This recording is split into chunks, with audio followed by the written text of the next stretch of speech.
So whenever I'm trending over something that's just not that big of a deal, I know that there's something the establishment wants to hide. It's called a media overreaction. And that always means that there's something that you've accidentally landed upon that they don't really want to be exposed. And this is sort of what happened when on Monday, I did this whole long episode about why I am now rejecting the cult of science. So many things that they've lied to us about: vaccines, birth control, people that are being injured. And we just accept everything the experts say. And we're sacrificing our own bodies. It just feels strange. It feels wrong. When you look further in the history, they just keep lying and getting away with it. What I said was that science has become a pagan faith. Yes, that's what I actually believe. And I said, if I don't get it from the Bible and I can't observe it with my own eyes, I don't stand it as the truth. Another example of a recent media overreaction, of course, was when Tucker sat down with Joe Rogan and he started talking about World War II and how we shouldn't have dropped nukes on, praying Christians. And they freaked out, like questioning the nuke thing is not allowed. And again, I thought, Tucker must be landing on some truth that they don't want exposed. And lately, we are learning that they've lied to us about virtually everything pertaining to World War II. But it is this piece of the Tucker conversation with Joe Rogan that I keep insisting that you guys commit to memory. So take a listen one more time. There is a whole world that we can't see that acts on people, a supernatural world. It's acting on us all the time for good and bad. Every society has thought this before ours. In fact, every society in all recorded history has thought that until, I'll be specific, August 1945, when we dropped the atom bombs on Hiroshima and Nagasaki. And all of a sudden, the West is just officially secular. We're God. There is no God but us. And that's the world that we have grown up in. But that's an anomaly. Like, no one else has ever thought that. There's never been a society that thought that. Every other society has assumed, and they've had all kinds of different explanations, and the details differ. But the core idea does not differ, never has differed from caves until now, that we're being acted on by spiritual forces at all times. To be clear, that is what I believe made the media freak out. They dressed it up in, the morality of World War II and the bomb. But I think it was actually this. I'm starting to see a trend that every time you start talking about the Bible, you start talking about God, you start talking about spiritualism, and recognizing that America and the West is an anomaly, that there are spiritual forces that are working on people at all times, the media panics because the media, in my view, is a bit satanic. I genuinely believe this, and so did one of the people that was watching this trend. I had a random user reach out and say, the reason they're freaking out is because NASA is satanic. The origins of NASA are satanic. And I went, what? What are you talking about? And OMG, you guys, buckle up. What I'm about to tell you, you're not even going to believe me, but you can just research this. You don't even have to go down a dark hole on Reddit. You can just literally open Wikipedia. It is so in our faces, and yet we don't learn about this. And now I understand why they are very upset with me. So you may have heard of a man named Aleister Crowley. If you haven't, I'll provide you with some brief spark notes. Aleister Crowley was an Englishman. He was also a drug abuser. He was a bisexual who is credited with heavily influencing the eventual counterculture revolution of the 60s in America. Free love, free love. Yeah, that book, Chaos. Things got weird and satanic in the 60s in America. And America is where this Englishman, Aleister Crowley, eventually moved. But what he is most famous for is black magic. He was an occultist who pledged his allegiance to demons. He believed that he could summon demons, okay? The story goes that when he was 13 years old, he read the book of Revelation in the Bible, and he became inspired, not by Jesus Christ, but by the seven-headed beast that is ridden by the whore of Babylon. So in case you are somebody that's not familiar with the Bible and Revelations, they talk about this seven-headed beast that rules over every tribe and people and tongue and nation, okay?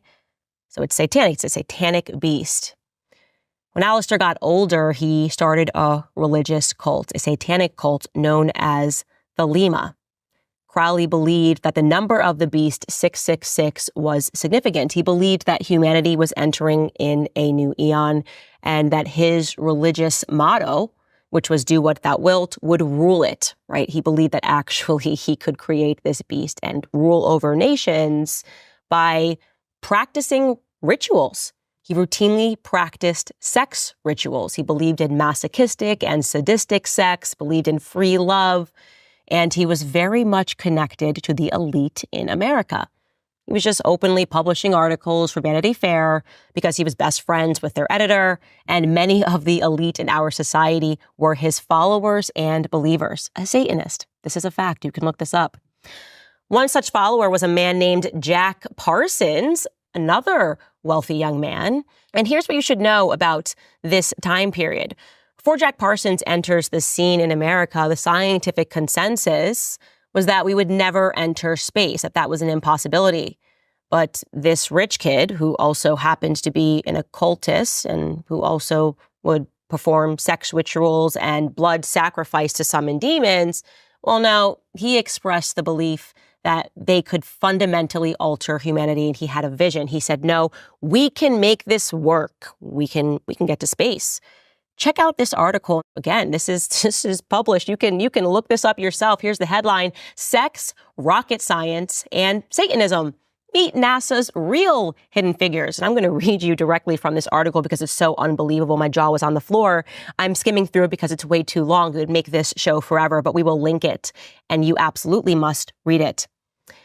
It reads, quote, Jack Parsons is barely acknowledged on NASA's website, and he's the man who made rockets a reality and co-founded the agency's Jet Propulsion Lab, JPL, home to missions which paved the way for the Apollo programs and continue to explore Mars and outer space today. If Parsons' life story was a film script, it would be dubbed preposterous. He invented jet propulsion technology in the face of industry-wide derision that rockets would never exist, but was also a senior figure in the occult and invited L. Ron Hubbard, yes, L. Ron Hubbard of Scientology, into his confidence and riotous sex parties. Parsons tried to sell his government-funded inventions to Israel before winding up dying at the age of 37 in a self-created explosion, leaving a mass of disturbing materials for his friends to discover. Here's the remarkably twisting tale of his life. So he too, like Aleister Crowley, was just interested in the demonic when he was young. He also liked science fiction. His story begins when he's 14 years old. And as a fan of science fiction, he decides to begin experiments that would eventually shape his life with his school friend named Edward Foreman. The pair took to playing with rockets in Parsons' back garden and soon created their own solid-fueled rockets. It was here that Jack would begin to link science with Satanism. Parsons later claimed he first summoned the devil at age 13 in a terrifying experience. Jack and Ed would later attend and then drop out of college. In 1936, they met a 22-year-old Frank Molina, who was a grad student who shared their passion for defying gravity.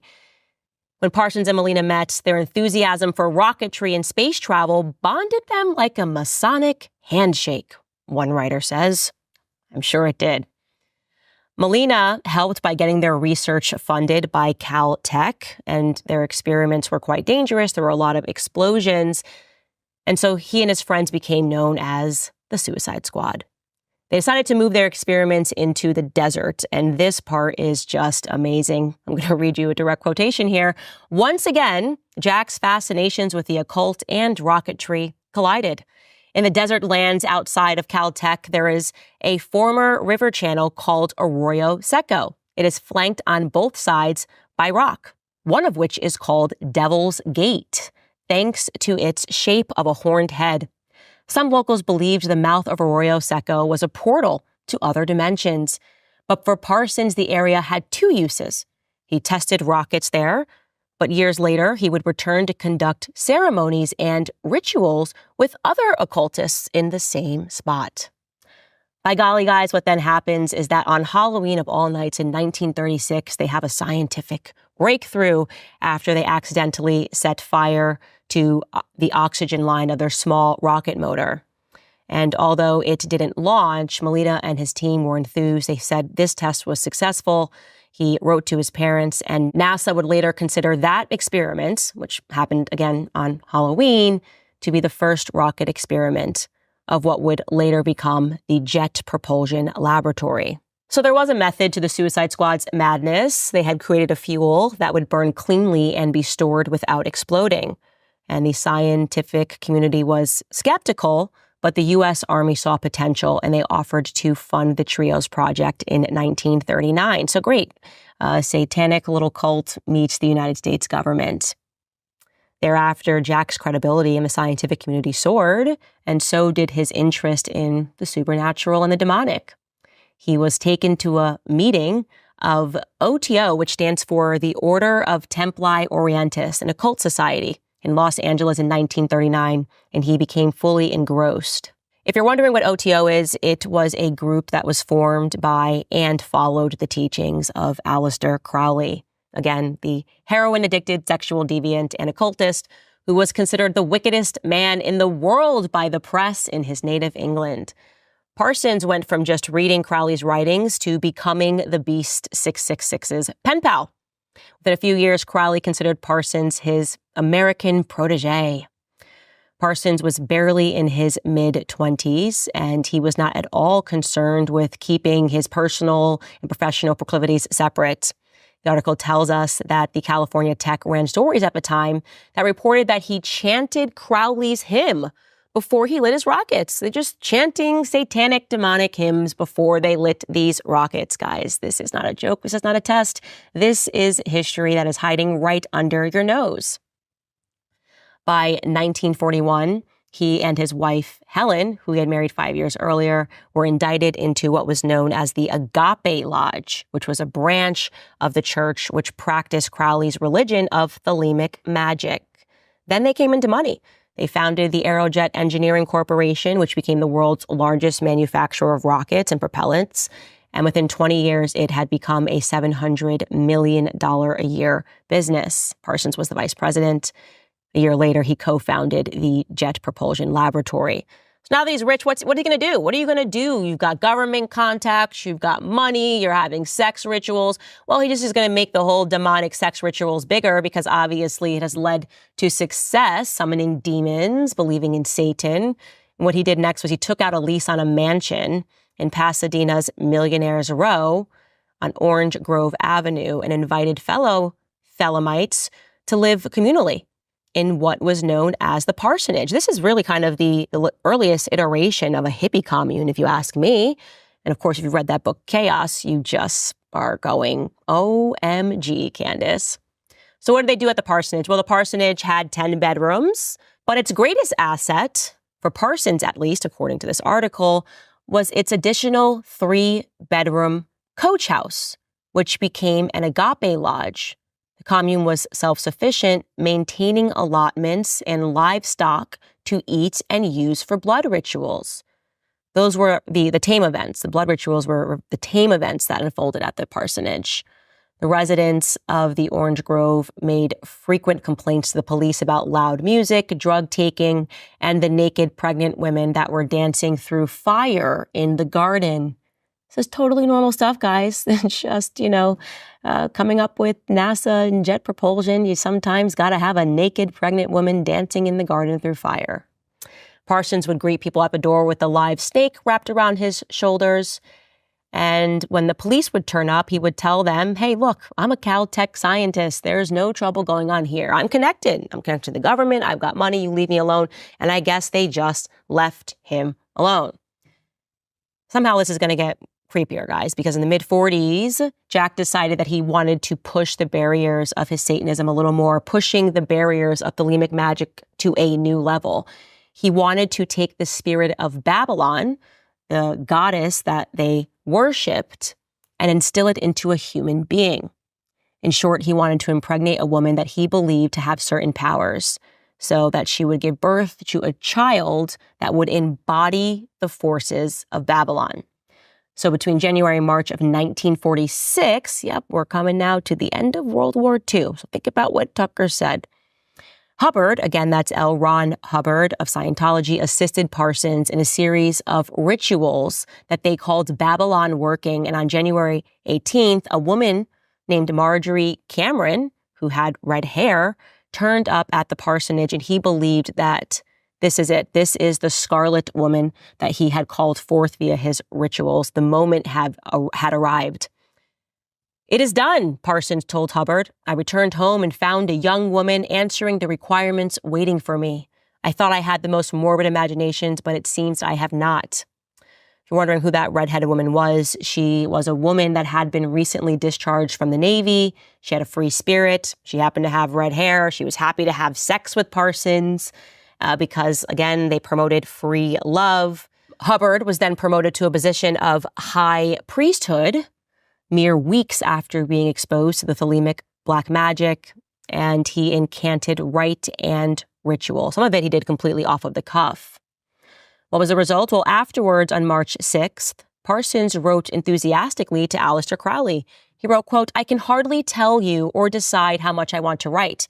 I am under command of extreme secrecy.